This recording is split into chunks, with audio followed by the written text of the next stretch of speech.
అందరికీ నమస్తే. ఈ మధ్య రేవంత్ రెడ్డి మాటలు ఎట్లున్నాయంటే, ఎవరో ఒక ఆయన నూకుడు మనగాడు ముందర వస్తుంటే 100 మంది నూకనికే కావాలంట ఆయన. హామీలు ఇచ్చినప్పుడేమో ఎవరితో సంబంధం లేదు, పోటీ పడి హామీలు ఇచ్చిండు. కేసీఆర్ 2000 ఇస్తే నేను 4000 అంటాడు. కిషన్ రెడ్డి ఏదో అంటే ఇంకోటి అంటాడు. ఇప్పుడేమంటాడు, ఈయన అభివృద్ధి చేయబోతే వాళ్ళు అడుగున్నారట.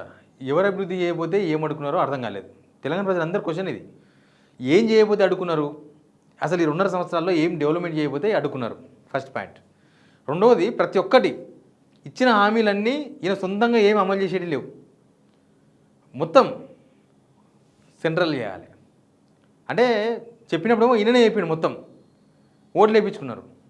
తర్వాత ఇప్పుడేమో కిషన్ రెడ్డి అడ్డం పడ్డాడు, లేకపోతే మోడీ అడ్డం పడ్డాడు, కేసీఆర్ అడ్డం పడ్డాడు, కేటీఆర్ అడ్డం పడ్డాడు. నువ్వు ఏకపోతే చూడు ఎట్లుండదు, నేను వచ్చి నీ కథ చెప్తాను, నేను లేస్తే మనిషిని కాదు, ఇవి మాట్లాడుతుండే. ఇప్పుడు తెలంగాణ జనాలు మీకు ఓట్లు వేసింది, మీరు ఇచ్చిన హామీలు విని ఓట్లు వేసిండ్రు. ఇప్పుడు మీరు మొత్తం భుజాలు దులిపేసుకొని ఆయన చేయాలి, నేను కాదు, నాకేం సంబంధం లేదు, ఆయన్ని అడ్డుపడుతున్నా నేను చేస్తామంటే ఇవి మాట్లాడుతున్నారు. ముందు సబ్స్క్రైబ్ చేయండి, షేర్ కూడా చేయండి. ఫస్ట్ ఈ వీడియో వినండి. ఈనాడు కిషన్ రెడ్డి గారికి, చంద్రశేఖరరావు గారికి నా విజ్ఞప్తి ఒక్కటే, చేతనైతే సహకరించండి, మీ అనుభవంతో సూచన చేయండి. లేకపోతే మీ అబద్ధాలతో, మీ అవినీతితో, మీ అహంకారంతో ఈ తెలంగాణ అభివృద్ధిని అడ్డుకోకండి. మీ చీకటి ఒప్పందాలు, మీ గూడు పుటానీలు తెలంగాణ యువత గమనిస్తూనే ఉన్నారు. ఎట్లా ఉంది రేవంత్ రెడ్డి రిక్వెస్ట్? మిమ్మల్ని చంపుతానని మనమే చేసుకుంటున్నాను, మిమ్మల్ని నరకేస్తానని విన్నవించుకుంటున్నాను. అట్లే ఉన్నది. అది రిక్వెస్టా లేకపోతే వార్నింగా? ఏంది? డెవలప్మెంట్కు సహకరిస్తే సహకరించారు, లేకపోతే లేదు, మంచిది, వాళ్ళ ఇష్టం. అసలు నేను ఏం డెవలప్మెంట్ చేయబోతే అడుగుతున్నారని తెలియదు, అది ఎవరికి క్లారిటీ లేదు. ఏం డెవలప్మెంటు? ఆయన నిన్న మొన్ననే కదా మాట్లాడింది, హిట్లర్తో పోల్చుకుని ఆయన్నే ఎవరో ప్రతిపక్ష పొల్లో లేకపోతే పర్రాణంలో పోల్చాలి. ఆయనకే నాకు హిట్లర్ ఆదర్శం, నేను హిట్లర్ని ఆదర్శంగా తీసుకుని హైడ్రా పెట్టినా, కూలగొడుతున్నా, మొత్తం ఇరాక్ యుద్ధం జరిగినప్పుడు ఎట్లా జరిగిందో అక్కడ ఎట్లుందో సేమ్ మన తెలంగాణ అట్లా. అది సంతోషమా? మీరు సలహాలు ఇవ్వమని అడుగుతున్నాడు. ఎవరిని? కిషన్ రెడ్డిని, చంద్రశేఖరరావును, కేసీఆర్ను సలహాలు ఇవ్వాలంట. మీ అంతా చూస్తా అంటున్నాడు మళ్ళీ ఎంబడే. ఏమైందో ఈయన చేస్తున్న, ఇప్పుడు ఆయన ఇచ్చిన హామీలు ఉన్నాయి, అమలు చేసుకుంటే ఎవరిని వద్దంటారా? ఇప్పుడు ఈయన ఒక శంకుస్థాపనలు లేవు, కట్టింది లేవు. ఈయన శంకుస్థాపన చేసి ఏది ఇప్పటిదాకా ఓపెన్ చేయలే. ఇప్పుడు స్కూల్స్ కాన్స్టిట్యున్సీకి ఒక పెద్ద ఇంటర్నేషనల్ స్కూల్ కడుతున్నా అన్నాడు, అవి బేస్మెంట్లు కూడా లేవలే. ఈయన కొత్తగా ఒక బిల్డింగ్ కట్టింది లేదు ఓపెన్ చేద్దామంటే. మొన్న హైదరాబాద్లో ఫ్లైఓవర్ ఓపెన్ చేసినారు, అది కూడా కేసీఆర్ గవర్నమెంట్ కట్టిందే. పోనీ ఏమైనా కొత్త లింక్ రోడ్ కట్టినంటే లింక్ రోడ్లు లేవు. పోనీ ఏమైనా జిల్లాలో ఏమైనా కట్టిరంటే అది లేదు. పోనీ ఏమైనా ఊర్లో ఏమైనా కట్టిరంటే గది లేదు. ఇంతే. దీన్ని అడుగునేది ఎవరు? ఇప్పుడు మొన్న ఆయన ఇంద్రమ ఇల్లు కట్టిరు, నేను ఓపెన్ చేస్తాను పోయి ఇంద్రమ ఓపెన్ చేసారు ఎన్నో ఆదిలాబాద్లో. ఎవరిని అడుగున్నారా? మీరు ఇప్పుడు రైతు భరోసా ఇస్తాం మేమంటే ఎవరిని అడుగుంటారా? మేము ఇప్పుడు 2500 అందరికి ఇస్తాం మహిళలకంటే ఎవరైనా వద్దంటారా? మేము 2000 రూపాయల పెన్షన్, 4000 రూపాయల పెన్షన్ చేస్తామంటే ఎవరైనా వద్దంటారు ఎవరన్నా? దేన్ని అడుగున్నారు? మూసి పేరుతోనే జనాల ఇల్లు కొలగొడతామంటే అడుగున్నారు. కరెక్టే కదా? ఆల్రెడీ భూమి ఉన్నాగా, గవర్నమెంట్ భూమి ఉన్నాగా మేము ఇంకా రైతుల దగ్గర భూమి గుంజుకుంటామంటే వద్దు అన్నారు. అంటే ఏమన్నారు? ఇప్పుడు రేవంత్ రెడ్డి ఏం చేసినా అందరూ వచ్చి సప్పట్లు కొట్టాలనా? ఏం చేయాలి? ఇంకో వీడియో కూడా చూడండి. ఇవాళ పదే నువ్వేం చేసినావని నన్ను అడుగుతారు. 10 ఏళ్ళు ఉన్నాయన, 10 ఏళ్ళ తర్వాత ఫామ్ హౌస్లో వండుకున్నాడు. 12 ఏళ్ళు అయింది నరేంద్ర మోడీ వచ్చి, 2 ఏళ్ళలోనే ఏమి చేయలేదని నన్ను అడుగుతున్నారు కదా.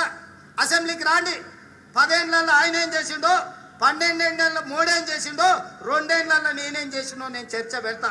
మా పిఎస్సి చైర్మన్ అరకపూడి గాంధీ గారితోనే నేను సమాధానం ఇప్పిస్తా.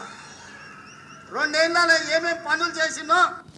పిఎస్సి చైర్మన్ ఈయనకేం సంబంధం? పిఎస్సి చైర్మన్ ప్రతిపక్షం ఆయన ఉంటాడు కదా, మా గాంధీ అంటున్నాడు. సరే, వీళ్ళు ఏ పార్టీలో ఎవరు తెలుస్తలేదు. కడియం శ్రీహరి జై కాంగ్రెస్ అంటున్నాడు నిన్న. ఇదే ఏమంటుండు?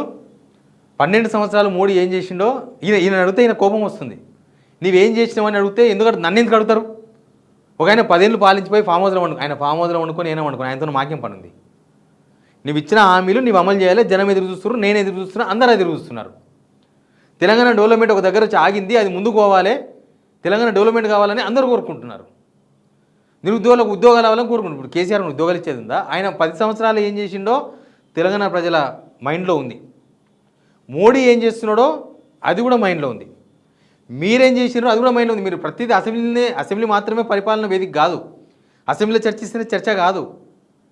మీరు చెప్పొచ్చు కదా, కేసీఆర్ ఏం చేయలేదు మీరు ఏం చేశారు, మోడీ ఏం చేయలేదు మీరు ఏం చేశారు. అది వదిలేసి నన్ను అడుగుతారా? ఏమడుగుతారు మీరు? అడగొద్దా? మీరే కదా ముఖ్యమంత్రి. ఇప్పుడు మీరు దిగిపోతే నేను అడగారు, అందరిని అడుగుతారు. ఇప్పుడు ఉత్తమ్ కుమార్ రెడ్డి మంత్రి కాబట్టి ఆయన సంబంధించిన శాఖ అడుగుతారు. ఇంకో ఆయన రాజనరసింహ మంత్రి కాబట్టి ఆయన ఏం చేసినా అడుగుతారు. మీరు ముఖ్యమంత్రి కాబట్టి అన్నీ మిమ్మల్ని అడుగుతారు. ప్లీజ్ ఎక్కువ మాట్లాడుతున్నది మీరే కూడా మిమ్మల్ని అడుగుతారు. ఎక్కువ హామీలు ఇచ్చింది మీరే. తెల్లాడితే 4000 పెన్షన్ వస్తుంది. ఇవాళ ఆదివారమా? సోమవారం నాడే మీకు 2500 వస్తుంది. ఇవాళ మంగళవారమా? బుధవారం నాడే మీకు తులం బంగారం వస్తుంది. ఇవి మీరే కదా మాట్లాడింది. అంటే ముఖ్యమంత్రి పోస్ట్ కావాలి మీకు, దాని సుఖం కావాలి మీకు, కానీ మీరు ఎవరు అడగొద్దా? ప్రతిపక్షాలు వాళ్ళ పని వాళ్ళు చేయకూడదా? మీరు కాంగ్రెస్ ప్రతిపక్షం అక్కడ దేశంలో, మీరు అడుగుతలేరు మోడీని. అది మీ తప్పు, మీ రాహుల్ గాంధీ తప్పు, మీ తప్పు. ప్రతిపక్షం బలంగా ఉన్నది, బీఆర్ఎస్ అడుగుతారు, కిషన్ రెడ్డి అడుగుతాడు, తప్పే ఉన్నది. అన్నీ చూడండి, ఈయన చేసిన అన్నీ చెప్తా నేను.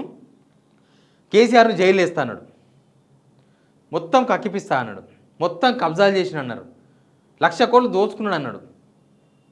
ఇప్పుడు సిబిఐ ఎంక్వైరీ చేయాలంటున్నాడు. అని ఈయన చేతులు ఏం లేదు. ఈయన వేసేటివన్నీ అబద్ధాలు. ఆ అబద్ధాలను కవర్ చేయడానికి సిబిఐ వచ్చి ఎంక్వైరీ చేయాలంట. ఇప్పుడు కాళేశ్వరం 1,00,000 కోట్లు దోచుకున్న విషయంలో ప్రజలకు క్లారిటీ వచ్చింది కదా, ప్రజలకు తెలిసిపోయింది కదా. ఖర్చు పెట్టిందో 96,000 కోట్లు. మరి 96,000 కోట్లకు 96,000 కోట్లు కేసీఆర్ తినడు అనుకుందాం. మరి ఇవన్నీ ఎడికెళ్ళి వచ్చినాయి, వీళ్ళు వాడుతున్నాయన్నీ. మేడిగడ్డ ఎడికెళ్ళి వచ్చింది, అన్నారం ఎడికెళ్ళి వచ్చింది, సుందీలు ఎక్కడి నుంచి వచ్చింది, ఇక్కడ ఉన్న కొండపోచం ఎక్కడి నుంచి వచ్చింది. ఇప్పుడు నీళ్ళు అక్కడి నుంచే వస్తున్నాయి కదా, రేవంత్ రెడ్డి వాడుతున్నది, గవర్నమెంట్ వాడుతున్నది.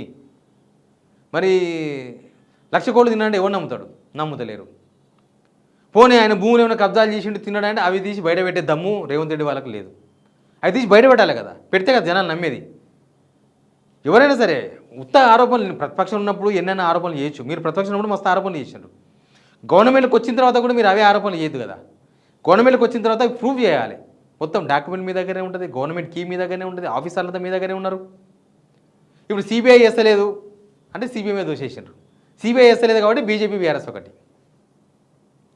మహారాష్ట్ర ముఖ్యమంత్రి అపాయింట్మెంట్ అడిగిండో లేదు కూడా తెలియదు, బీజేపీలు అడగలేదు అంటున్నారు. ఈయన అడిగినా ఇస్తలేదు అంటున్నాడు. అడగకుండా మాట్లాడినా తప్పే, అడిగి ఇవ్వకపోయినా ఇజ్జత్ పోతుంది. ఓ ముఖ్యమంత్రి అడిగితే ఇంకో ముఖ్యమంత్రి ఇస్తలేడే, దానికి కారణం ఏంది? తుమ్మిడి ఎట్టి 150 దగ్గర కడతాం, అయిపోయి ఈ నెల స్టార్ట్ చేస్తాం, రేపే కొబ్బరిగా ఎల్లుండే పూలదండ అన్నాడు. ఆడ ఒప్పుకుంటలేరు మహారాష్ట్రలో. అది తీసుకుపోయి బీజేపీల మీద వేసాడు. ఇగో మహారాష్ట్ర సీఎం నాకు అపాయింట్మెంట్ ఇస్తలేడు, వీళ్ళు పట్టించుకుంటలేరు. ఇవన్నీ ఇవే. ఈ ప్రతి ఒక్కటి మంది మీద వేయాలి, తప్పించుకోవాలి. మరి మీరు ముఖ్యమంత్రిగా ఉన్నారు, మీరు బాధ్యతగా మాట్లాడాలి.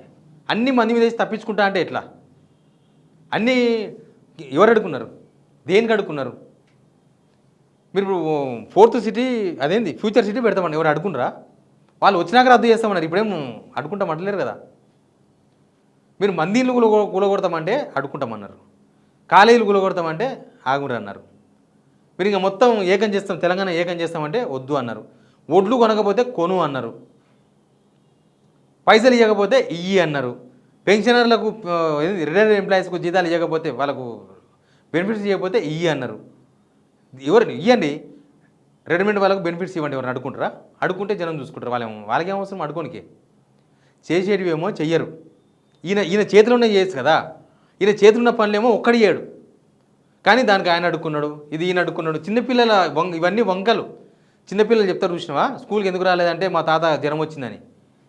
అట్లున్నది రేవంత్ రెడ్డి మాటలు. ఈయన చేయకుండా ఆయన అడుక్కున్నాడు, ఈయన అడుక్కున్నాడు. ఎవరు అడుక్కున్నారు?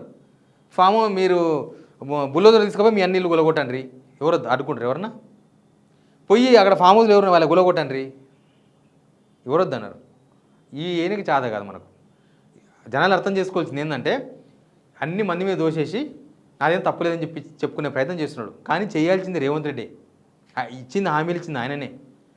ఆయన వంగబెట్టి మంది మీద దోషేసే ప్రయత్నం చేస్తున్నాడు. తెలంగాణ ప్రజలు అర్థం చేసుకోవాల్సిన అవసరం ఉంది. Please subscribe.